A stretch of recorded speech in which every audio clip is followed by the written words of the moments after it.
Hello बच्चों and welcome to the wonderful world of economics. Yes बच्चों, आज हम एफ वाई बी कॉम के एक बहुत ही इम्पॉर्टेंट टॉपिक जो आपके सेकंड सेम में मोस्टली फ्रीक्वेंटली डिमांडेड होता है और वो है मोनोपोली।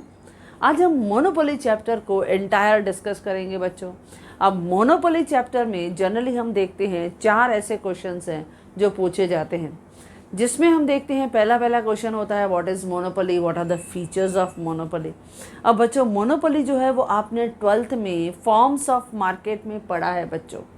अच्छा, लेकिन आज हम उसको थोड़ा यहाँ पे देखेंगे, लेकिन अगर डिटेल में आपको देखना है तो आप 12th के प्लेलिस्ट में जाके वहाँ से जो टाइप्स ऑफ मोनोपोली है या फीचर्स ऑफ मोनोपोली है वो आप देख सकते हो। ओके बच्चों, तो यहाँ पे हम मोनोपोली के फीचर्स को भी इन शॉर्ट लेंगे। फिर हम देखेंगे दूसरा शॉर्ट नोट जो दिखाई देता है सोर्सेज ऑफ मोनोपोली पावर, कि एक मोनोपोली को कहाँ से मोनोपोली पावर गेन होता है, कौन से सोर्स से वो ज़्यादा मोनोपोली मार्केट में इंजॉय करता है। और उसके बाद फाइनली हम देखेंगे इम्पॉर्टेंट क्वेश्चन कि इक्विलिब्रियम ऑफ मोनोपोलिस्ट यानी monopoly firm in short run and long run. Okay बच्चों, तो ये सब हम वन बाय वन डिस्कस करेंगे in a very easy way, as you know that simplicity is our main motto. Now बच्चों, जब हम बात करते हैं मोनोपोली की, तो मोनोपोली ये 2 वर्ड्स में से, ग्रीक वर्ड में से डिराइव किया गया है। Mono means single and poly means seller. जब सिंगल सेलर मार्केट में एंटायर आउटपुट को कंट्रोल करता है तो उसे हम कहते हैं मोनोपोली। अब ये मोनोपोली मे बी इंडिविजुअल हो सकता है, मे बी पार्टनरशिप फर्म हो सकता है, मे बी एक जॉइंट स्टॉक कंपनी है। इन एनी वे, अगर मार्केट में एक ही सिंगल फर्म पूरे मार्केट सप्लाई को कंट्रोल कर रही है तो उसे हम कहते हैं मोनोपोली। ओके बच्चों, लेकिन इस मोनोपोली की खास जो हम लोग फीचर्स देखते हैं तो वो फीचर्स क्या हैं। अब पहले हम देखते हैं मोनोपोली का डेफिनेशन। मोनोपोली क्या है? It's said to be exist when one firm, एक ही जो फर्म है, इज द सोल प्रोड्यूसर, जो एक ही कोई भी प्रोडक्ट है उसका वो सोल प्रोड्यूसर है, या सेलर ऑफ अ प्रोडक्ट, या उस प्रोडक्ट का पूरा मार्केट में कंप्लीट डिस्ट्रीब्यूशन उसके हाथ में है, which has no close substitute. वो एक ऐसा प्रोडक्ट बना रहा है और डिस्ट्रीब्यूट कर रहा है जिसका मार्केट में कोई भी अल्टरनेटिव ऑप्शन, चॉइस कस्टमर के पास नहीं है, यानी क्लोज सब्सटीट्यूशन नहीं है। अब जब क्लोज सब्सटीट्यूशन नहीं है यानी कंपटीशन भी नहीं है बच्चों। ओके, तो हम क्या देखते हैं, monopoly is said to be exist when one firm is the sole producer or seller of a product which has no close substitute, जिसका कोई भी क्लोज सब्सटीट्यूट मार्केट में अवेलेबल नहीं है। ओके बच्चों, नाउ अब सपोज आपसे फीचर्स पूछा गया उन्होंने कि what are the features of monopoly, तो मैंने कहा बहुत इजी है and you already learn at the 12th standard level, यानी फॉर्म्स ऑफ मार्केट में आपने पढ़ा है बच्चों। अब वो फीचर्स बहुत इजी हैं, जैसे मैंने कहा कि हम बहुत इजीली, अगर आपको और डीप में चाहिए तो आप 12th के प्लेलिस्ट में जाके फॉर्म्स ऑफ मार्केट में आप वो चेक कर सकते हो, यानी आराम से बैठ के जो है वो आप पर्टिकुलर वो टॉपिक सीख सकते हो। नाउ जैसे हमें मालूम है कि मोनोपोली क्या है, single seller in the market, क्योंकि मोनोपोली का ग्रीक वर्ड, जैसे मैंने कहा 2 टर्म्स में से बाइफर्केट किया हुआ है, यानी मोनो जब देखते हैं तो सिंगल, पॉली जब हम देखते हैं तो सेलर। तो single seller in the market जो पूरे एंटायर मार्केट को कंट्रोल करता है।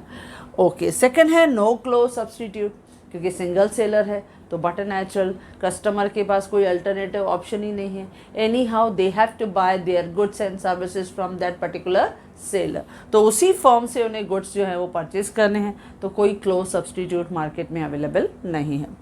थर्ड है नो कंपटीशन। अब क्योंकि सिंगल सेलर है, there is no close substitute, यानी there is no competition in the market. Next है no entry. And no entry को आप कभी कभी आप अपने बुक्स में देख सकते हो एंट्री बैरियर, यानी हमेशा मोनोपोली कोशिश करता है कि वो पूरे मार्केट पे खुद कंट्रोल करे, उसकी लीडरशिप हो, और इसके लिए वो हमेशा एंट्री बैरियर्स क्रिएट करता है फॉर द न्यू एंट्रेंट, यानी वो कोशिश करता है कि जो न्यू एंट्रेंट है वो उस मार्केट में से बाहर एग्जिट हो जाए, यानी deliberately he will try to follow that tactics, यानी से फॉर एग्जांपल प्राइस को बहुत कम कर देना, काफ़ी बेनिफिट्स कस्टमर को देना, आफ्टर सेल सर्विसेज प्रोवाइड करना, जो न्यू फ्रेश जो इंडस्ट्रीज़ हैं वो नहीं कर पाती हैं। लेकिन अगर ऑलरेडी एग्जिस्टेड फर्म है, मोनोपोली फर्म है, तो they are enjoying the economies of large scale, so इसके लिए वो they can easily do it. तो इसके लिए वो हमेशा एंट्री बैरियर्स क्रिएट करने की कोशिश करते हैं। Then no difference between firm and industry, क्योंकि हमने कहा सिंगल सेलर है, तो वही सिंगल सेलर यानी वही एक फर्म भी है और इंडस्ट्री भी है, तो इंडस्ट्री और फर्म में कोई डिफरेंस नहीं है इन मोनोपोली मार्केट। दैन क्योंकि वो अकेला इंडिविजुअल सेलर मार्केट को रूल ओवर कर रहा है, यानी he is the price maker, he is not the price taker but the price maker. लेकिन जब वो प्राइस वो डिसाइड करता है, डिटरमाइन करता है, तो उसमें किसकी स्पेशल क्वालिटी फीचर है, प्राइस डिस्क्रिमिनेशन। क्या कहते हैं बच्चों हम? Price discrimination. प्राइस डिस्क्रिमिनेशन यानी different prices from different customer. वो हमेशा डिफरेंट कस्टमर से डिफरेंट प्राइसेस जो है वो चार्ज करता रहता है। जैसे रेलवे एक स्टेट मोनोपोली है, तो हम देखते हैं कि रेलवे में जब रिजर्वेशन रहता है उसके प्राइसेस अलग रहते हैं, 2 टायर एसी अलग रहता है, 3 टायर एसी अलग रहता है, जनरल कंपार्टमेंट है तो डिफरेंट रहता है।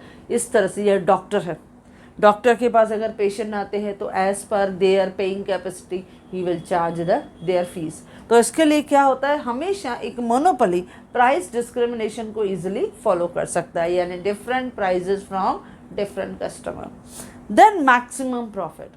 अब पूरे मार्केट में एक ही सेलर है तो बट नेचुरल डिमांड ज़्यादा होगी एंड उसके पास बायर्स जो है वो ज़्यादा है, तो मोस्टली हम देखते हैं इस मार्केट में मोनोपोली एंजॉय मैक्सिमम प्रॉफिट। वो हमेशा सुपर नॉर्मल प्रॉफिट या एक्सेस प्रॉफिट इसको एंजॉय करता है। Than zero cross elasticity. अब कोई अल्टरनेटिव हमारे पास कोई आपका क्लोज सब्सटीट्यूट ही नहीं है, कस्टमर के पास कोई ऑप्शन ही नहीं है, तो आपकी डिमांड कहाँ क्रॉस होगी? जैसे हम देखते हैं T and coffee close substitute है, तो अगर कॉफ़ी का प्राइस कम हुआ तो टी के जो कंज्यूमर्स हैं वो कॉफ़ी की तरफ ड्रैग होते हैं, और अगर टी की प्राइस कम हुई तो समटाइम कॉफ़ी के कंज्यूमर टी की तरफ डाइवर्ट होते हैं। तो जहाँ क्लोज सब्सटीट्यूट है वहाँ आपके बायस क्रॉस होते हैं। लेकिन यहाँ पे आपके पास you know that there is a single seller है जो पूरे एंटायर मार्केट को कंट्रोल कर रहा है, तो what natural there is zero cross elasticity of demand. Then nature of demand curve. अब डिमांड कर्व का जब हम जनरली बच्चों नेचर देखते हैं, जैसे अभी मैंने एक फॉर्मेट एल का फॉर्मेट ड्रॉ करके रखा है, तो ये वाई एक्सिस पे दिखाई देता है प्राइस और यहाँ पे देता है क्वांटिटी डिमांडेड। ओके, ये दिखाई देता है। अब इस मार्केट में चाहे वो मोनोपोली हो या मोनोपोलिस्टिक मार्केट हो, आपका demand curve is sloping downward. ये डिमांड कर्व रहता है, that is nature of demand curve in monopoly market. Now बच्चों, अगर आपको कर्व शेप में निकालने में तकलीफ हो तो आप स्ट्रेट लाइन भी निकाल सकते हो, कोई परेशानी नहीं। डायग्राम आप किसी भी फॉर्म में निकाल सकते हो, आइदर इन कर्व शेप या स्ट्रेट लाइन चलेगा, विल डू, नो प्रॉब्लम। अब सपोज अगर प्राइस जो है वो हाई रखता है मोनोपोली, तो बट नेचुरल उसकी क्वांटिटी कम डिमांडेड होगी, यानी वो इस लेवल पे अगर वो इक्विलिब्रियम एंजॉय कर रहा है तो क्वांटिटी कम है ओ क्यू, लेकिन प्राइस जो है वो ज़्यादा है। अब अगर मोनोपोलिस्ट मार्केट में प्राइस को फॉल करेगा, प्राइस को फॉल किया, but natural you will see that जैसे ही प्राइस फॉल हुआ तो P1, तो कस्टमर ज़्यादा क्वांटिटी डिमांड करेंगे, यानी he will come to a new equilibrium E1। तो इसके लिए नेचर ऑफ डिमांड का इस मार्केट में कैसा दिखाई देता है बच्चों? स्लोपिंग डाउनवर्ड, यानी inverse relationship between price and quantity demanded.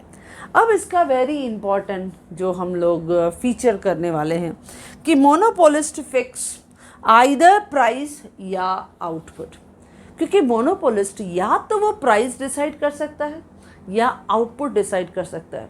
क्योंकि अगर सपोज उसने प्राइस डिसाइड कर दिया कि he will decide the higher price OP, अब उसने प्राइस डिसाइड कर दिया हायर, तो बट नेचुरल जो डिमांड होगा it will be decided by the market, क्योंकि there will be less demand for his higher price, क्योंकि उसकी प्राइस ज़्यादा है, तो but natural customer will demand less.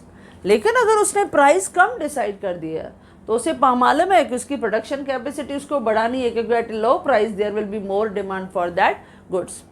यहाँ भी रिवर्स देखो, सपोज अगर उसने डिसाइड कर दिया कि I have the ability to produce more, मैं ज़्यादा प्रोड्यूस कर सकता हूँ, तो बट नेचुरल जब वो प्रोड्यूस ज़्यादा कर रहा है, सप्लाई ज़्यादा कर रहा है, तो ऑटोमेटिकली प्राइस क्या हो जाएगा मार्केट में, लेस। तो इस तरह से प्रोड्यूसर ऐसे नहीं सोच मतलब ही कैन नॉट डिसाइड कि मैं प्राइस भी हाई रखूँ, मैं क्वांटिटी भी ज़्यादा प्रोड्यूस करूँ, नो, ऐसे वो सक्सेस नहीं हो पाएगा। मोनोपोलिस्ट या तो प्राइस डिसाइड करेगा या क्वांटिटी, दोनों में से एक, दोनों चीज़ें अपने हाथ में नहीं रह सकता है, दो नाव में पैर नहीं रख सकता है, he will fall in the market. या तो प्राइस डिसाइड करो, हाई प्राइस है तो you will produce less, otherwise you will suffer huge losses. अगर आपकी प्राइस कम है तो आप समझ जाओ आपकी डिमांड ज़्यादा आने वाली है, because you are the only seller in the market, तो बट नेचुरल डिमांड ज़्यादा होगी, क्योंकि customer will never change its behaviour. When the price fall he will demand more, उसके माइंड में डिज़ायर जो है वो डिमांड में कन्वर्ट होने लगती हैं, they will create more and more demand at the lower price. जब भी डिस्काउंट्स आते हैं, ऑफ़र आती है, आप उनको कोई स्कीम दे दो, उनको डिस्काउंट दे दो, ऑफ़र दे दो, तो इमीडिएटली डिमांड नहीं भी होगी तो भी क्रिएट हो जाएगी। तो उसके लिए मोनोपोली को तब उनको बेनिफिट मिलता है जब प्राइस कम होगी तो डिमांड ज़्यादा। तो ये है आपके फीचर्स ऑफ मोनोपोली। ओके बच्चों, अब दूसरा इसमें कभी कभी शॉर्ट नोट दिखाई देता है आपके मोनोपोली में, वो है सोर्सेस ऑफ मोनोपोली पावर, कि एक मोनोपोली को कहाँ से मोनोपोली पावर जो है वो मिलता है, जनरेट होता है। अब इसमें भी आपका इंट्रोडक्शन सेम ही रहेगा, उसके बाद डेफिनेशन आपने बता दिया, और उसके बाद ये few points you can discuss. अब जैसे हम देखते हैं कि मोनोपोली पावर जो है वो एक प्रोड्यूसर, एक सिंगल सेलर को इंजॉय होता है first from the natural sources. यानी अगर सपोज उसके पास नेचुरल रिसोर्सेज अवेलेबल है तो बट नेचुरल उसका मोनोपोली पावर जो रहेगा वो ज़्यादा रहता है, क्योंकि सम टाइम ऐसा होता है कि कुछ ऐसे नेचुरल रिसोर्सेज की सप्लाई जो है it is controlled bye either government और सम प्राइवेट मोनोपोलिस्ट। जैसे हम कोल की माइंस देखते हैं, आयरन स्टील की जो माइंस देखते हैं, suppose it is controlled by a private person और अ गवर्नमेंट, अगर उनके हाथ में है तो they are enjoying the natural monopoly power, तो उनका मोनोपोली पावर है। जैसे एक बेस्ट एग्जांपल हम नेचुरल सोर्सेज का देखते हैं, दैट इज़ डी बियर्स जो है, दैट इज़ डायमंड कंपनी। ये जो डी बियर्स डायमंड कंपनी है वो कहाँ की है, साउथ अमेरिकन की एक बहुत बड़ी डायमंड कंपनी है, जो पूरे वर्ल्ड का 80% का डायमंड बिजनेस जो है वो अकेला एक पर्टिकुलर कंपनी के हाथ में रहता है। तो ये क्या है, एक मोनोपोली है। या जैसे जनरली हम देखते हैं गल्फ़ कंट्रीज़ हैं, जैसे कुवैत है, इराक है, सऊदी अरेबिया है, इनके पास जो रहते हैं वो ऑयल के डिपॉजिट ज़्यादा है, तो they are having the monopoly of natural resources, उनके पास नेचुरल डिपॉजिट ज़्यादा अवेलेबल है, तो they are enjoying the monopoly power. तो जहाँ से उनके पास वो सोर्स हम देखते हैं नेचर से आता है, सोर्स उनका कहाँ से है, नेचर से। नेचर ने उनको जो है वो पावर दे दिया है, वो रिसोर्सेज दे दिया है, that is why they enjoy the monopoly power. Okay बच्चों, नेक्स्ट है टेक्नोलॉजी। अभी कुछ ऐसे प्रोड्यूसर्स हैं जिनकी टेक्नोलॉजी सुपीरियर है, जिनके टेक्निक्स ऑफ प्रोडक्शन जो है वो काफ़ी सुपीरियर है, उनका टेक्निकल नो हाउस, उनका एक्सपर्टीज़ बहुत बेस्ट है।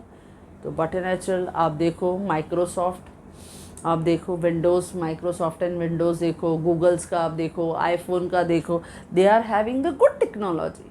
जब ऐसे उनके पास टेक्नोलॉजी उनके पास एकदम बेस्ट रहती है तो but natural they will enjoy the monopoly power.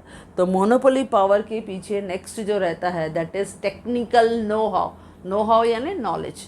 अगर उनके पास टेक्निक्स बहुत अच्छे हैं, प्रोडक्शन स्किल बहुत अच्छा है, ह्यूमन रिसोर्सेज बहुत टैलेंटेड और एफिशिएंट है, तो but natural they will enjoy the more and more monopoly power. उनको मोनोपोली पावर काफ़ी अच्छा रहता है। थर्ड है लीगल प्रोटेक्शन। अब आपको मालूम है लीगल प्रोटेक्शन किसके फॉर्म में रहता है, you know it very well, आपने 12th में भी किया है। पैटेंट्स, कॉपीराइट्स, ट्रेडमार्क्स, इसके फॉर्म में they will grant a monopoly to some privileged firms, जो काफ़ी पॉपुलर फर्म्स हैं जिनके प्रोडक्ट सबको पसंद आते हैं, उनको लीगल प्रोटेक्शन मिलता है, उनके प्रोडक्ट्स रजिस्टर्ड होते हैं, उनके जो ब्रांड रहते हैं वो रजिस्टर्ड होते हैं। If anyone will try to copy it तो आपको मालूम है piracy is not allowed. In that case उनके ऊपर आप केस भी फाइल कर सकते हो, यू नो दैट, क्योंकि उनके लिए प्रोटेक्शन एक्ट जो है वो बने हुए हैं। तो इसके लिए लीगल प्रोटेक्शन के थ्रू भी उनको मोनोपोली पावर मिलता है। ओके बच्चों, नेक्स्ट है इकोनॉमीज ऑफ लार्ज स्केल। अब ये भी एक सोर्स रहता है। कुछ प्रोड्यूसर्स रहते हैं जिनका प्रोडक्शन स्किल बहुत ज़्यादा है। जब उनका प्रोडक्शन स्किल बहुत ज़्यादा है तो they are enjoying the monopoly. क्यों? क्योंकि उनका कॉस्ट कम हो जाता है। और जब उनका कॉस्ट कम यानी प्राइस कम, और जब कॉस्ट कम प्राइस कम तो बट नेचुरल डिमांड ज़्यादा and they will enjoy the monopoly in the market. तो due to large scale of production की वजह से, उनके बेनिफिट्स की वजह से some producer they will enjoy the monopoly power in the market. Okay बच्चों, नेक्स्ट है कार्टेल का फॉर्मेशन। कार्टेल यानी क्लस्टर, पूल टुगेदर, सिंडिकेट होना, मर्जर होना, कॉम्बिनेशन होना, ये सब अलग अलग हैं जो हम आगे चल के करने वाले हैं कि किस तरह से ओलिगोपोली फर्म में हम सीखेंगे कि कभी कभी ऐसा होता है कि जब मोनोपोली एक मार्केट में होता है तो उसके माइंड में एक फियर रहता है, एक सेंस ऑफ अनसिक्योरिटी रहता है कि अगर कोई नया बिजनेसमैन मार्केट में आ गया तो मेरा पावर रिड्यूस हो गया, तो मेरी लीडरशिप चली गई, तो उसको लगता है डर मार्केट में। इसकी वजह से कभी कभी अगर ऐसा लगता है कि दूसरा जो बिजनेसमैन मार्केट में आ रहा है धीरे धीरे वो उसके बिजनेस को रिड्यूस कर रहा है, उसकी डिमांड को वो रिड्यूस कर रहा है, उसको उसके प्रोडक्ट को काफ़ी अच्छा डिमांड मिल रहा है, तो some time what they will do it, they will make a cartel. वो कार्टेल बना लेते हैं, मर्जर कर लेते हैं, कॉम्बिनेशन कर लेते हैं, और जब वो मर्जर हो जाता है तो क्या होता है, कंपटीशन एलिमिनेट, गायब हो जाती है। तो इसकी वजह से कभी कभी हमें दिखाई देता है कि कुछ बिजनेसमैन ऐसे हैं जो आपस में मिलके कार्टेल बना लेते हैं, सिंडिकेट बना लेते हैं, पूल बना लेते हैं, मर्जर है, कॉम्बिनेशन, ये अलग अलग फॉर्म के आपस में वो बिजनेस को जब कंबाइन करते हैं, रिसोर्सेज को मिलाते हैं ताकि हम दोनों मिलके बिजनेस करें। हम दोनों बिजनेसमैन की वजह से हमारे मार्केट में कस्टमर्स जो हैं वो हम लूज़ नहीं करने चाहिए, बिजनेस हमें लूज़ नहीं करना चाहिए। तो इसके लिए कार्टेल का formation is the best solution, क्योंकि इससे क्या हो जाता है, एक सेंस ऑफ जो अनसिक्योरिटी उनके माइंड में है वो गायब हो जाता है, रिस्क और अनसर्टेनिटी वो एलिमिनेट हो जाता है। तो कार्टेल फॉर्मेशन या मर्जर या कॉम्बिनेशन या पूल टुगेदर या सिंडिकेट होना, ये भी एक तरीका है जिससे बहुत से बिजनेसमैन जो हैं वो मार्केट में मोनोपोली पावर इंजॉय करते हैं। ओके बच्चों, नेक्स्ट है से बिजनेस रेपुटेशन। रेपुटेशन यानी गुडविल। बहुत से ऐसे फर्म्स हैं जिनका मार्केट में गुडविल, रेपुटेशन बहुत ज़्यादा है, और वो गुडविल किसके बेसिस पे रहता है, नंबर 1 आप कितना सेल करते हो, नंबर 2 आप कितना प्रॉफिट कमाते हो, नंबर 3 आप कस्टमर को सर्विसेज कैसे देते हो, कस्टमर कितना सेटिस्फाइड होता है, उससे आपकी बिजनेस की रेपुटेशन बनती है। और उसकी वजह से धीरे धीरे that producer will gain the monopoly power in the market. तो इस तरह से बिजनेस का रेपुटेशन भी उसको मोनोपोली पावर तक लेके जाता है। तो ये है सोर्सेज ऑफ मोनोपोली पावर, जो सम टाइम आपके लिए एक शॉर्ट नोट के फॉर्म में भी डिमांडेड होता है। ओके बच्चों, चलो ये तो हो गया आपकी थियरी। अब आते हैं हमारे मेन क्वेश्चन, क्योंकि जनरली इस चैप्टर में से हमें डिमांडेड होता है कि equilibrium of monopoly firm under short run या लॉन्ग रन। अब बच्चों हमने सब मोनोपोली के लिए पढ़ लिया। जब आप इक्विलिब्रियम लेवल पे पहुंचना चाहते हो तो कोई भी बिजनेसमैन एक ऐसी लेवल, एक ऐसी पोजीशन को कैप्चर करना चाहता है जिसको वो कहता है रेस्टिंग प्लेस। रेस्टिंग प्लेस यानी वो अपनी प्रोडक्शन लेवल को वहाँ पे कंटिन्यू करना चाहेगा जहाँ पे he will enjoy the maximum profit. हाँ, जब तक उस पोजीशन तक नहीं पहुँचता है तब तक he will do some changes.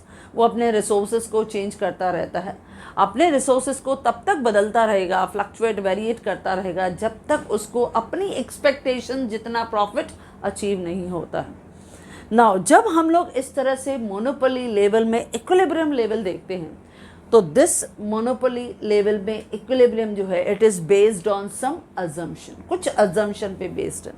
और वो कौन से अजम्पशन है, कोई डिफिकल्ट नहीं बच्चों, अजम्पशन वही हैं जो आप इनके फीचर्स पढ़ चुके हो मोनोपोली के, सब वही हैं, कोई कुछ नया नहीं है। Except the conditions of equilibrium, जो आप इस सेमेस्टर में कंटिन्यूसली आप सीखोगे, और वो भी एंटायर मार्केट के लिए सेम है, वही हम डिस्कस करेंगे। अब देखो अजम्पशन में पहला there is only single seller in the market. मैंने कहा वो इंडिविजुअल सेलर भी हो सकता है, पार्टनरशिप फर्म भी हो सकती है, एक जॉइंट स्टॉक कंपनी भी हो सकती है।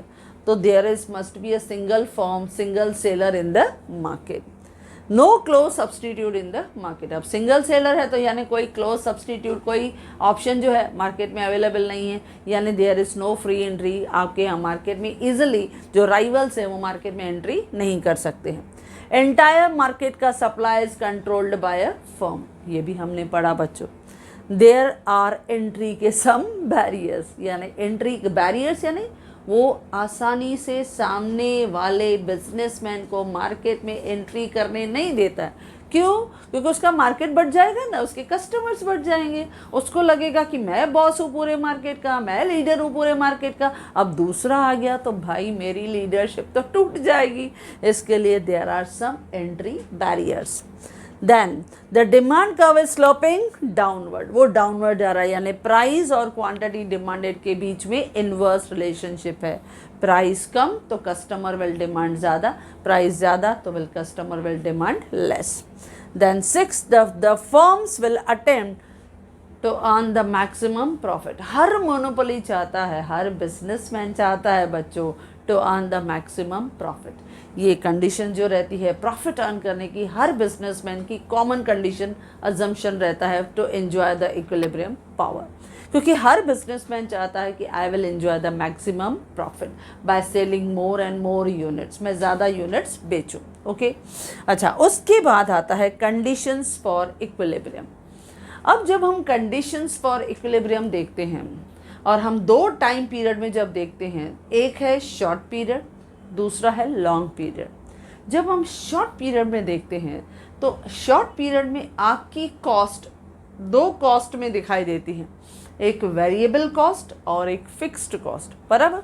लेकिन जब हम लॉन्ग पीरियड की बात करते हैं तो लॉन्ग पीरियड में कॉस्ट इज कम्प्लीटली वेरिएबल, पूरी वेरिएबल हो जाती है, क्योंकि उस लॉन्ग पीरियड में हमारे प्रोड्यूसर को, हमारे मोनोपोलिस्ट को इतना अच्छा इनफ टाइम मिल जाता है कि वो अपने रिसोर्सेज को वेरी कर सकता है, चेंज कर सकता है, यानी वो अपने प्लांट की कैपेसिटी को भी बढ़ा सकता है, कैपिटल इन्वेस्टमेंट को बढ़ा सकता है, उसके लिए गवर्नमेंट से परमिशन भी ले सकता है। तो काफ़ी लीगल कॉम्प्लिकेशंस भी आती हैं, लेकिन he can resolve it in long period. लेकिन शॉर्ट पीरियड में वो पॉसिबल नहीं होता है। इसके लिए शॉर्ट पीरियड में मोस्टली कॉस्ट स्प्लिट होती है इन टू पार्ट्स, एक वेरिएबल और एक शॉर्ट पीरियड। जो हमने स्पेशली FY के फर्स्ट सेमेस्टर में जो कॉस्ट एनालिसिस बच्चों हमने किया था, उसमें मैंने पूरी तरह से अच्छी तरह से आपको डिफरेंट टाइप की कॉस्ट को मैंने आपको एक्सप्लेन कर दिया। ओके बच्चों, अच्छा, अब आते हैं कि कंडीशंस फॉर इक्विलिब्रियम क्या है। ओके, अब कोई भी मार्केट हो, परफेक्ट कंपटीशन हो, मोनोपोली हो, मोनोपोलिस्टिक हो या ओलिगोपोली, अब मार्केट कोई भी रहने दो, लेकिन conditions for equilibrium will remain same.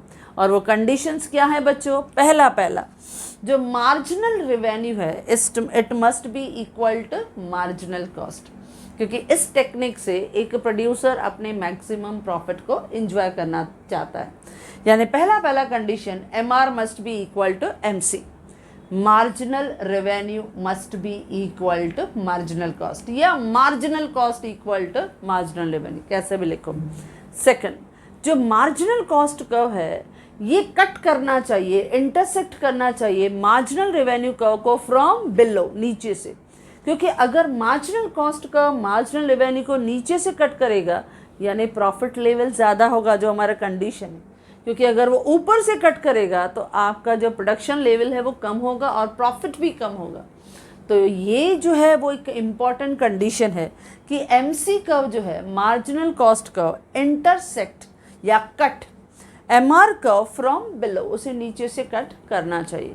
ये कंडीशंस हैं, ये 7 अजम्पशन है। अब हम देखेंगे इक्विलिब्रियम को। अब हम 1 बाय 1 जो है वो डिसाइड करेंगे कि किस तरह से हमें इक्विलिब्रियम दिखाई देता है, पहले शॉर्ट रन में, बाद में लॉन्ग रन में, दोनों जगह हम लोग डिस्कस करेंगे। ओके बच्चों, क्योंकि अभी हम लोग करेंगे डिफरेंट डायग्राम्स, क्योंकि डायग्राम्स आपको बहुत अच्छी तरह से ड्रॉ करना है। जितने भी आपके मार्केट्स हैं, चाहे वो मोनोपोली हो, चाहे परफेक्ट कंपटीशन हो, चाहे मोनोपोलिस्ट हो, हर एक मार्केट में सेकंड सेमेस्टर में you will see that they will ask the question about the equilibrium, कि एक प्रोड्यूसर कहाँ पे इक्विलिब्रियम लेवल जो है वो एंजॉय करता है। तो हम सब डिफरेंट डायग्राम्स के थ्रू उसको एक्सप्लेन करेंगे। ओके बच्चों, अब देखो पहला है इक्विलिब्रियम इन शॉर्ट रन। अब हम शॉर्ट रन की बात करते हैं। तो जब हम इक्विलिब्रियम इन शॉर्ट रन की बात करते हैं, पहला मैंने कंडीशन क्या कहा बच्चों, MR must be equal to MC। Okay, पहला ये।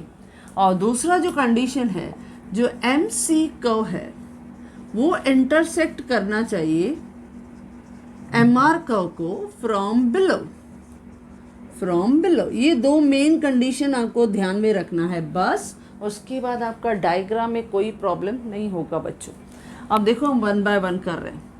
पहले तो कभी भी याद रखो आपके L का फॉर्मेट। ओके, L का फॉर्मेट बन गया, आप स्केल से बना दिया।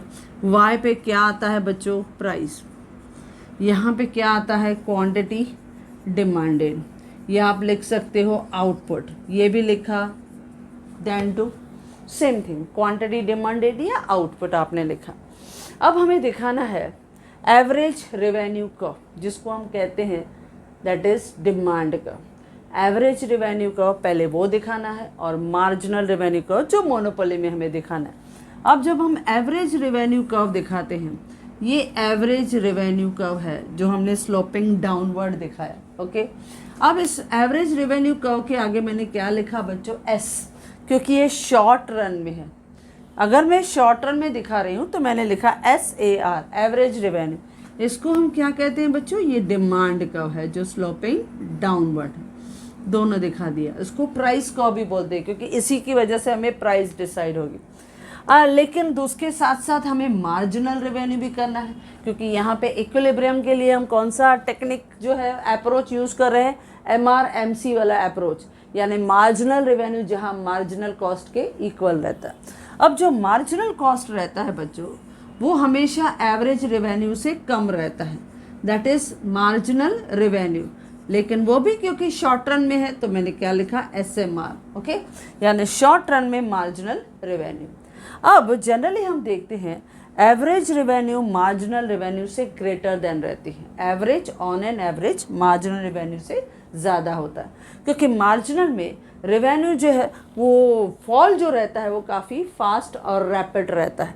इसके लिए वो हमेशा एवरेज रेवेन्यू जो है वो हमेशा अबव रहता है देन मार्जिनल रेवेन्यू का। ओके बच्चों, अब हमें दिखाना है MC का। अब मैंने क्या कहा, मार्जिनल कॉस्ट का। मार्जिनल कॉस्ट जो कर्व है, MC कर्व जो है, अब कॉस्ट कर्व हमें मालूम है, शॉर्ट रन हो लॉन्ग रन हो, इसमें कौन सी शेप का होते हैं बच्चों, U शेप होते हैं।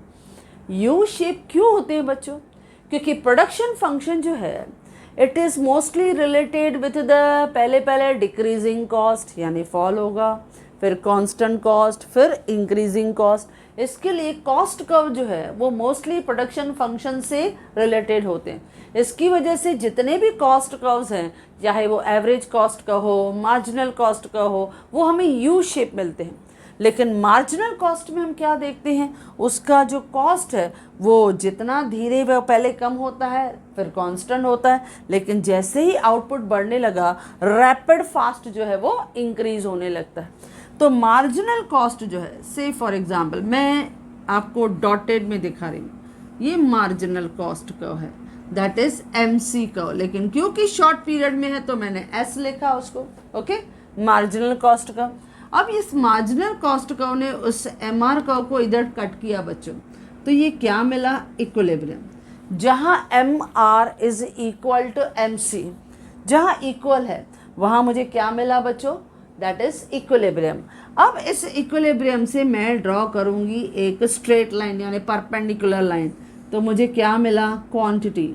इसको और ऊपर लेके जाऊँ क्योंकि ये है डिमांड कर्व, तो यहाँ पे मुझे डिमांड मिला। इस डिमांड पे आपकी मार्केट में क्या डिसाइड हो जाएगी, प्राइस। ओके, अब से for example this is PR point है, PR पॉइंट है। यहाँ पे मेरा डिमांड डिसाइड हुआ और उस डिमांड की वजह से मेरा प्राइस डिसाइड हो गया।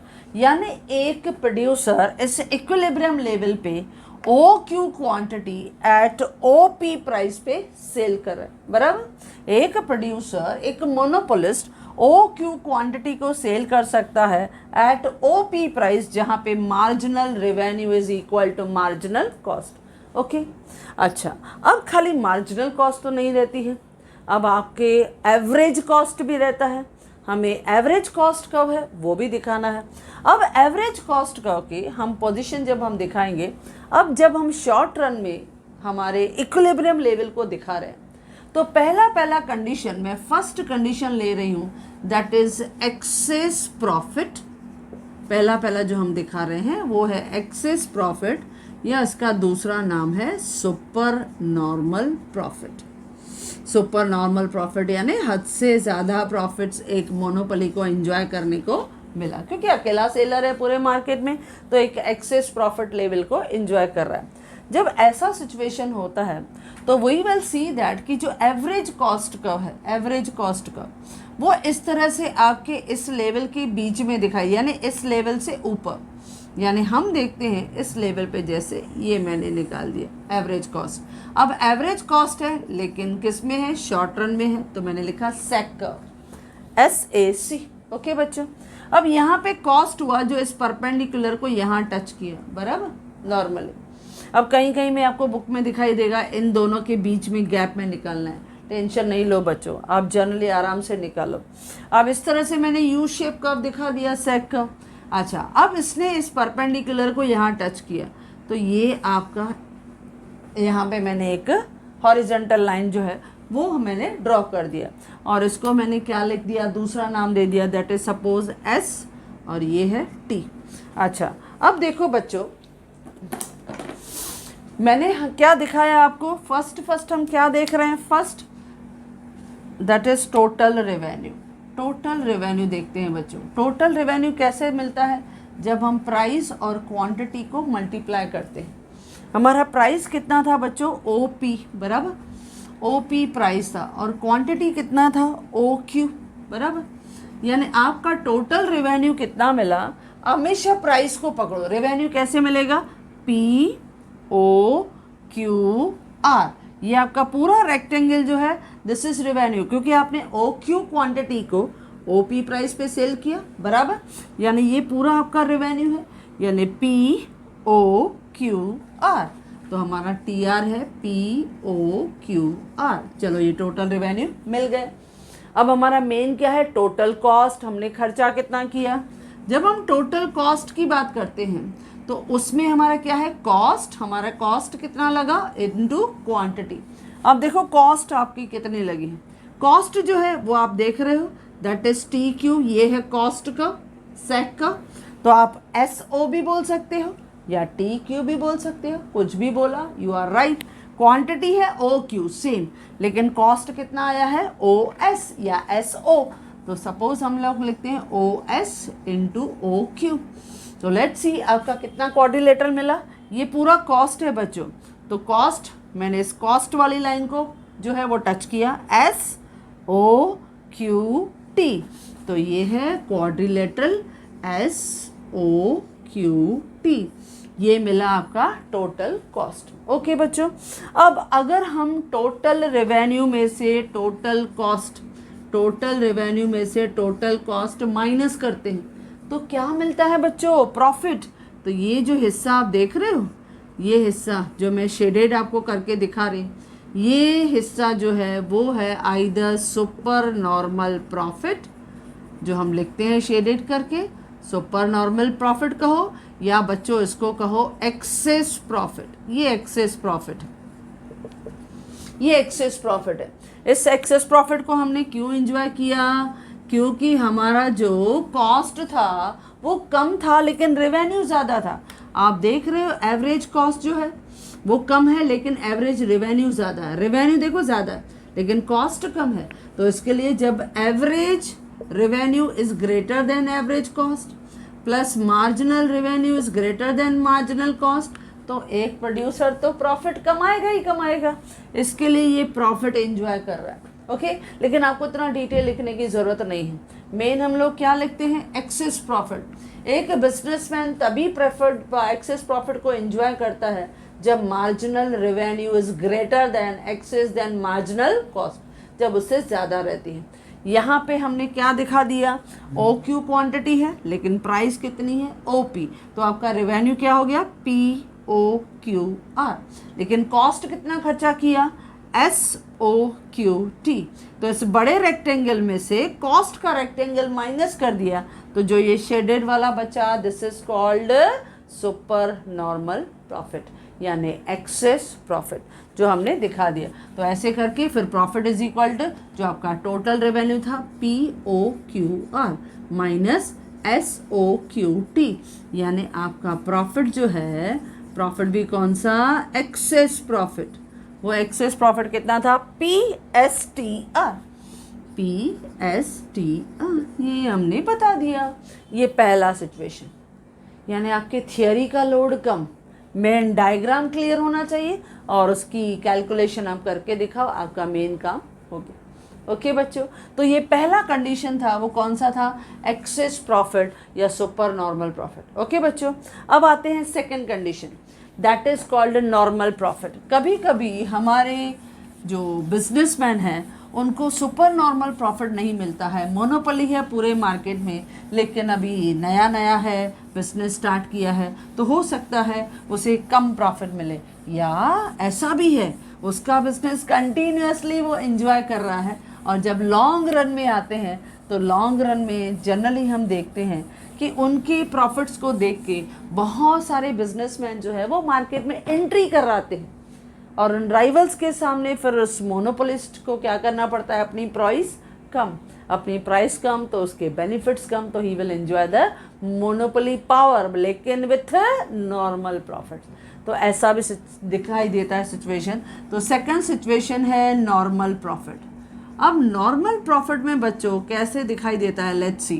नॉर्मल प्रॉफिट की सिचुएशन में, अब नॉर्मल प्रॉफिट में हमें क्या दिखाई देता है, पहला कंडीशन एम आर और एम सी जो है वो बराबर होना चाहिए, लेकिन फर्स्ट कंडीशन में हमने क्या देखा था, सुपर नॉर्मल प्रॉफिट तब था जब average revenue was greater than average cost, बराबर, रेवेन्यू ज़्यादा था, कॉस्ट कम था।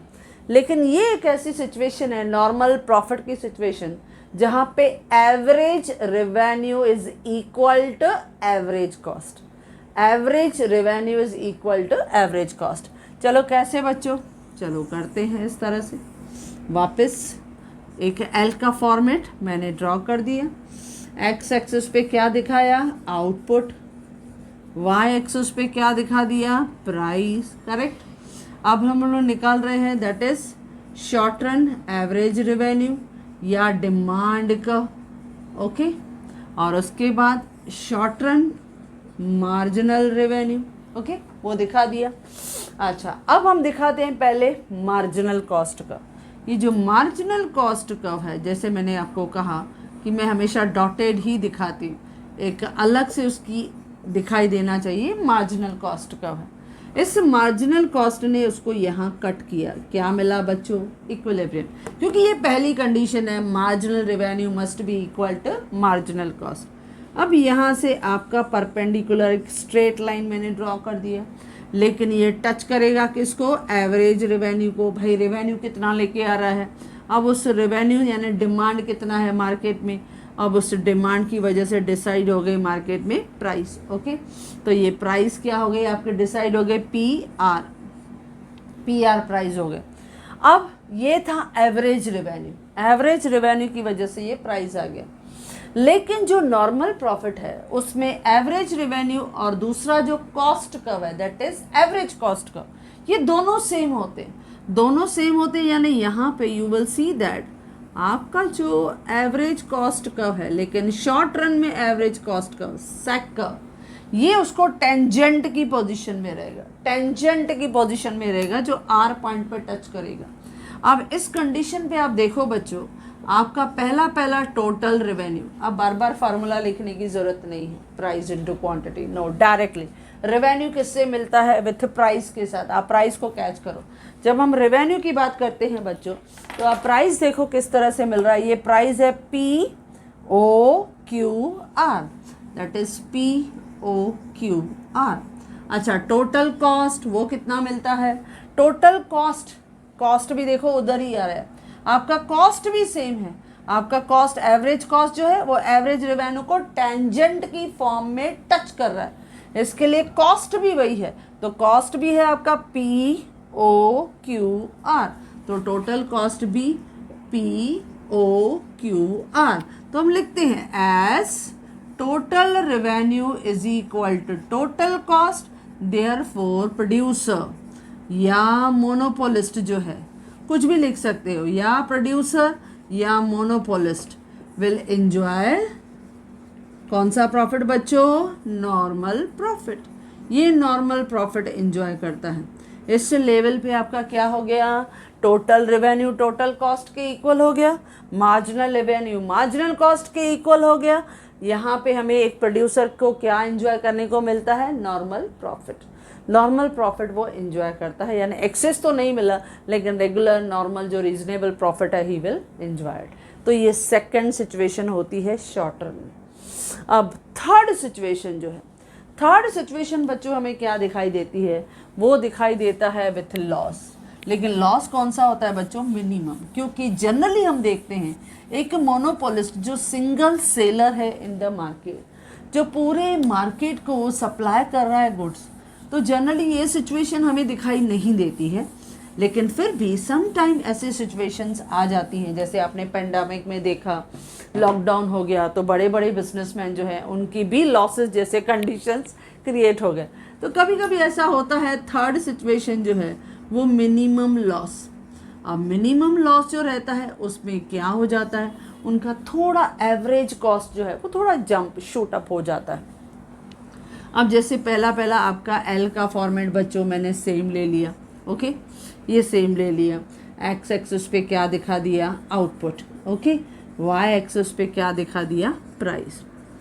वापस पहले आपका एवरेज रेवेन्यू जो है, लेकिन शॉर्ट रन में है तो एवरेज रेवेन्यू या आपका डिमांड का, ओके बच्चों। देन आता है आपका मार्जिनल रेवेन्यू, लेकिन शॉर्ट रन में मार्जिनल रेवेन्यू हमें दिखाई दिया। देन हम आते हैं पहले एमसी कर्व को, जो नीचे से कट करता है। तो चलो एमसी कर्व को नीचे से कट करते हैं, दैट इज शॉर्ट रन में है मार्जिनल कॉस्ट कर्व। यहाँ टच किया तो क्या मिला बच्चों? इक्विलिब्रियम। अब स्ट्रेट लाइन जो है वो ड्रॉ करो, दैट इज क्यू। अब इसको लेके आओ ऊपर तक तो आपको रेवेन्यू मिला, जिससे हमारी मार्केट में जो प्राइस है that is P R price जो है वो डिसाइड हो गई, ओके बच्चों। अब आया आपका मिनिमम लॉस की जब सिचुएशन है, तो एवरेज रेवेन्यू कम मिला, जो उसे मिला वो कम, लेकिन उसने खर्चा ज़्यादा किया, कॉस्ट ज़्यादा किया। ये सिचुएशन जब आती है जब उसका short run average cost is greater than short run average revenue, उससे ज़्यादा होता। और ये तब होता है जो आपका ये सिचुएशन है ना एवरेज रेवेन्यू, इससे आप क्या करो, अपना कॉस्ट का कर्व ऊपर दिखा दो, ऊपर दिखा, थोड़ा ऊपर चले गए तो ये है आपका सेक कर्व। अब जब ऊपर चले गए तो बटन नेचुरल। अभी ये जो आपकी स्ट्रेट लाइन है ना इक्विलिब्रियम वाले, इसको आप थोड़ा ऊपर ड्रैग कर लो बच्चों, थोड़ा ऊपर ड्रैग कर लो, तो ये आपको ऊपर पॉइंट मिला। जब ऊपर पॉइंट मिला, इन दोनों को वापस मिला लो। अब आपको जो एस टी पोजिशन है वो ऊपर मिल गया, ओके। अब ये जो ऊपर का हिस्सा है, ये जो आपको दिख रहा है, ये हिस्सा क्या है? लॉस, लेकिन मिनिमम लॉस है जो एक प्रोड्यूसर को दिखाई देता है, यानी सफ़र करता है, दैट इज लॉस। ये लॉस है। क्यों? क्योंकि आप देखो जो प्राइस उसे मिली फर्स्ट उसे टोटल रेवेन्यू जो हम कैलकुलेट करते हैं, टोटल रेवेन्यू कितना मिला after selling the O Q quantity, क्योंकि इक्विलिब्रियम पे O Q quantity at O P price, तो आपका रेवेन्यू कितना है? P O Q R. तो ये है पी ओ क्यू आर। लेकिन जो टोटल कॉस्ट है, हमारी कॉस्ट ज़्यादा हो गई, क्योंकि average cost is greater then average revenue. Cost ज़्यादा हो गई बच्चों, आप देख रहे हैं कॉस्ट का कर्व इन दोनों से ऊपर दिखाई दिया, तो कॉस्ट ज़्यादा है, that is S O Q T. तो हमारा टोटल कॉस्ट है एस ओ क्यू टी। अब हमें मिल रहा है लॉस। तो लॉस का फॉर्मूला क्या होता है? जब लॉस तब हम लोग सफ़र करते हैं जब आपका कॉस्ट बड़ा हो, यानी total cost minus total revenue. आपका टोटल कॉस्ट है SOQT, माइनस करते हैं टोटल रेवेन्यू POQR, तो आपका लॉस कितना हो गया बच्चों? वो इस रेक्टेंगल जितना जो हमने शेडेड दिखाया बच्चों, SPRT, दैट इज SPRT। ये है लॉस की सिचुएशन। मोनोपोली को ये सिचुएशन बहुत रेयर दिखाई देती है, लेकिन सरकमस्टांसेस जैसे वॉर की सिचुएशन है, कभी कभी अनसर्टनिटीज आ जाती हैं, नेचुरल क्लैमिटीज़ आ जाती हैं, तो मोनोपोली भी टूट सकता है। उस केसेस में उसका कॉस्ट भी बढ़ सकता है। अगर ऐसा सिचुएशन हुआ तो ऐसे केसेस में monopoly can suffer the loss. Okay बच्चों, तो ये है आपका इक्विलिब्रियम ऑफ मोनोपोली, लेकिन in short run, short run में दिखाई देता है। अब आते हैं equilibrium of monopoly in long run. अब जब हम लॉन्ग रन की बात करते हैं तो मैंने क्या कहा बच्चों, यहाँ पे सब कॉस्ट जो है, all the cost will become the variable. आपकी कॉस्ट वेरिएबल हो जाती है। एक प्रोड्यूसर के पास इनफ टाइम होता है कि जितनी डिमांड बढ़ी है, क्योंकि मोनोपोली हूँ तो but natural I will increase my production capacity, मैं अपने कैपिटल को ज़्यादा इन्वेस्ट कर सकता हूँ, मैं गवर्नमेंट से ज़्यादा परमिशन लेके और दूसरी जो ब्रांचेस हैं उनको ओपन कर सकता हूँ। यानी all these changes, variation is possible in the long run, क्योंकि शॉर्ट पीरियड यानी लेस देन 1 ईयर, लेकिन लॉन्ग पीरियड यानी मोर देन 1 ईयर। तो लॉन्ग पीरियड में all the cost will become the variable. अब उसमें भी जो कंडीशन है, जब हम बात करते हैं लॉन्ग पीरियड हो तो भी कंडीशंस तो सेम ही है। पहला जैसे हमने कहा MR must be equal to MC, लेकिन वहाँ शॉर्ट रन में S नहीं लगेगा, उसमें लॉन्ग रन है तो L लगेगा, यानी LMR is equal to LMC। और जो LMC कर्व है वो इंटरसेक्ट करेगा LMR कर्व को फ्रॉम बिलो। कंडीशन वही बच्चों, शॉर्ट रन है तो S लगाओ, लॉन्ग रन है तो L लगाओ, आपका काम आसान है। तो हर जगह वही कंडीशन, जो भी चैप्टर करेंगे, मोनोपोली हो, मोनोपोलिस्ट हो, ओलिगोपोली हो, परफेक्ट कंपटीशन हो, सभी मार्केट में, कोई भी नेचर ऑफ मार्केट हो, इक्विलिब्रियम की कंडीशंस तो भाई बदलने वाली नहीं। ओके हाँ, लेकिन जब हम इक्विलिब्रियम लॉन्ग रन में देखते हैं, अब लॉन्ग रन में एक मोनोपोली जब सर्वाइव करता है तो 2 ही कंडीशन पॉसिबल है, नॉट 3 कंडीशन, क्योंकि लॉस पे तो कोई बिजनेसमैन लॉन्ग में चलेगा ही नहीं। मोनोपोली तो बिजनेस जो है वो 2 ही कंडीशन पे कर सकता है। नंबर 1, उसकी मार्केट में डिमांड ज़्यादा हो, उसकी सेल ज़्यादा हो। नंबर 2, उसका प्रॉफिट लेवल काफ़ी अच्छा हो। तो उसी कंडीशन पे मोनोपोली जो है वो इंजॉय कर सकता है। तो लॉन्ग रन में जो इक्विलिब्रियम रहता है उसके 2 ही कंडीशन होते हैं। एक होता है एक्सेस प्रॉफिट, जो वो एंजॉय करता है, नई टेक्नोलॉजी आ गई, न्यू इनोवेशन आ गया मार्केट में, नया डिज़ाइन लेके आया, तो he will enjoy the more profit. लेकिन बाद में जब वो रेगुलर होता है तो फिर वो नॉर्मल प्रॉफिट पे आ जाता है। या कभी कभी ऐसा होता है, जैसे मैंने कहा, कुछ बिजनेसमैन उस मार्केट में उस हैवी प्रॉफिट को अट्रैक्ट होते हुए देखते हैं कि अरे वाह, ये इतना ज़्यादा कमा रहा है तो we can also start our this business. तो उनके मार्केट में एंट्री होने से कभी कभी वो जो प्रॉफिट है वो रिड्यूस होने लगता है। तो जनरली हम देखते हैं एक लॉन्ग रन में मोनोपोली 2 लेवल एंजॉय करता है। पहला, एक तो एक्सेस प्रॉफिट, वो सेम रहेगा, यानी आपका देखोगे डायग्राम सेम रहेगा, सिर्फ डिफरेंस कहाँ रहेगा बच्चों, जब हम मोनोपोली में हम बिगिनिंग पॉइंट देखते हैं तो बिगिनिंग में मोनोपोली में ये beginning point, initial point same रहता है।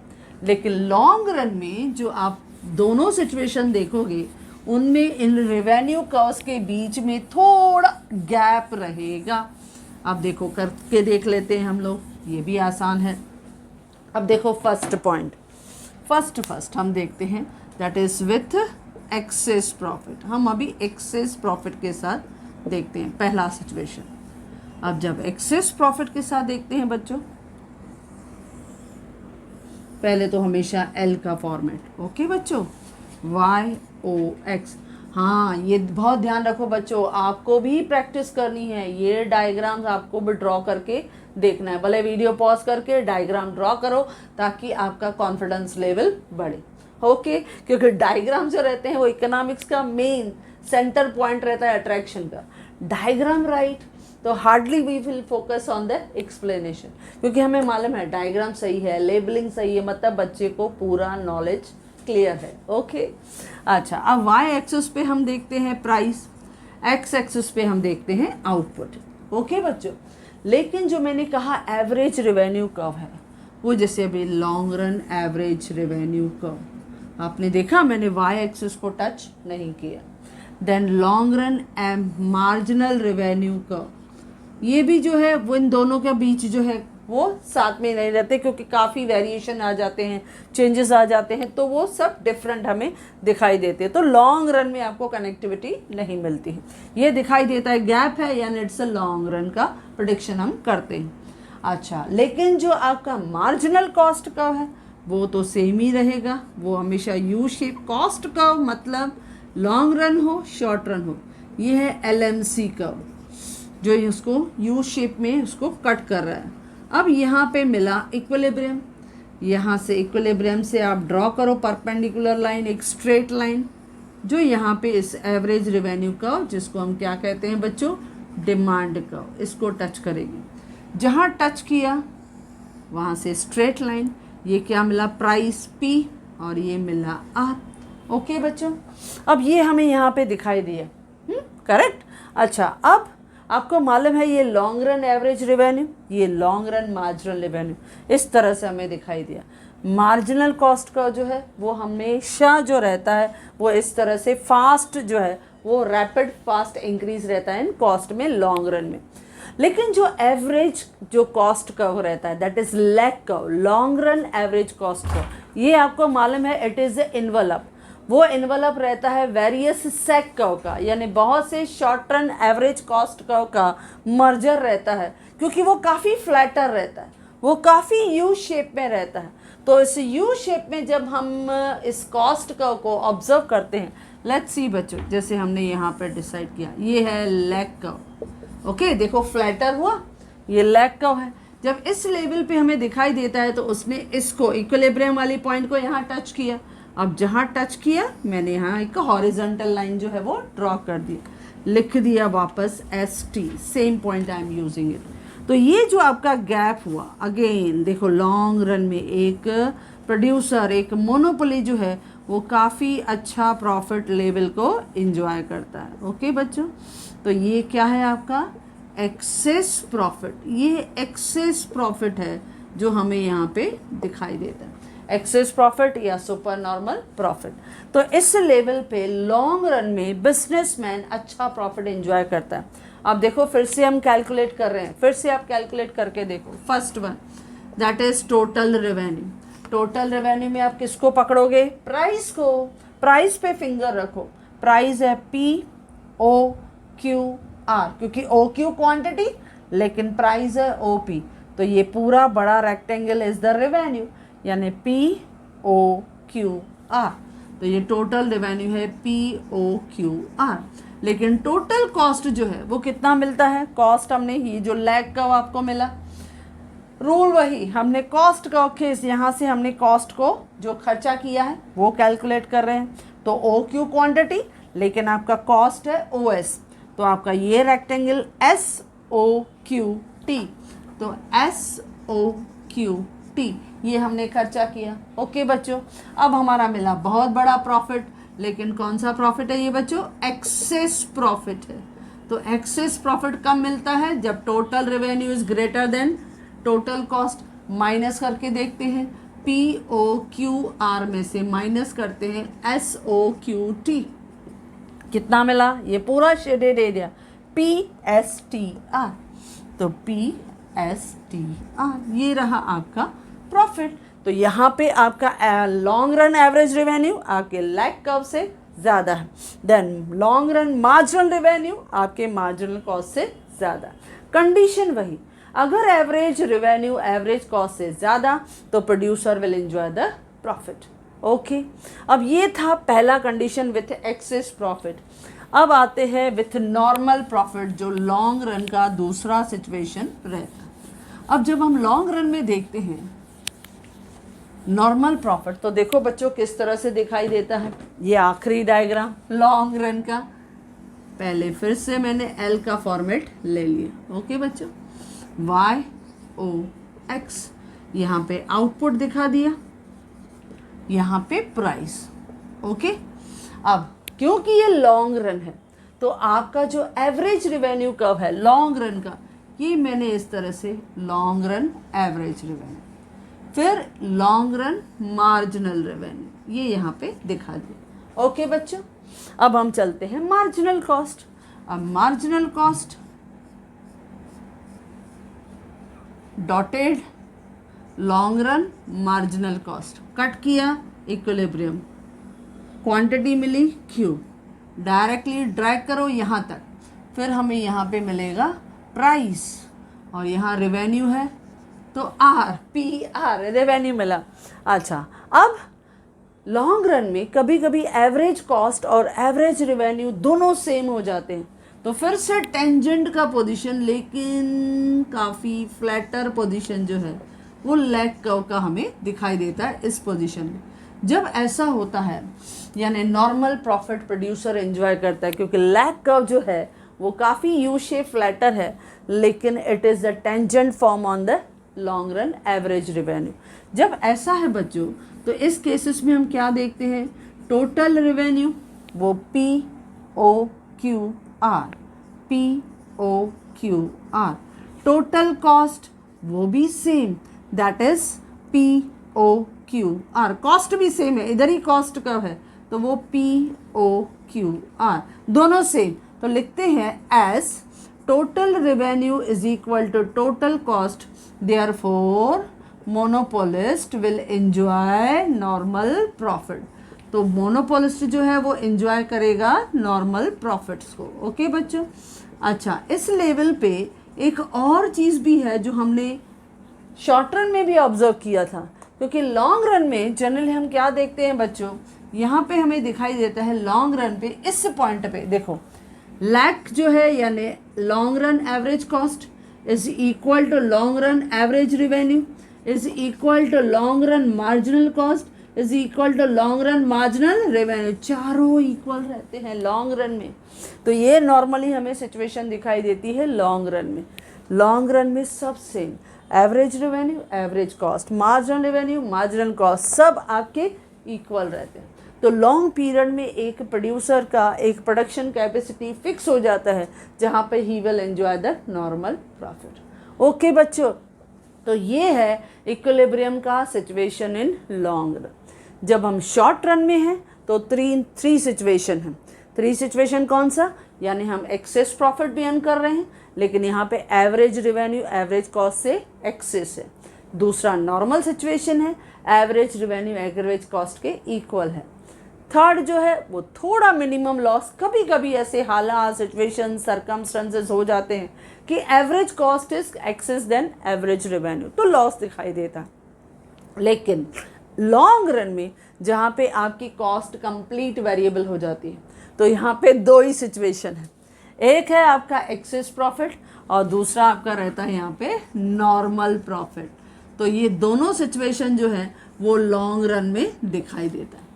अब बच्चों जो मैंने आपके साथ आज डिस्कस किया कंप्लीट एक साथ नहीं आता है, या वो आपसे पूछेगा explain the equilibrium of monopoly in short run number 1, या एक्सप्लेन द मोनोपोली या equilibrium of a monopoly in long run question number 2, या दो शॉर्ट नोट आपको दिखाई देंगे फीचर्स ऑफ मोनोपोली या सोर्सेज ऑफ मोनोपोली। ओके बच्चों, so if you like this video you can share with your maximum friends, and if you want my hand written note जो मैंने diagram और points में explanation बहुत easy दिया है, link is given in the description box. Thank you.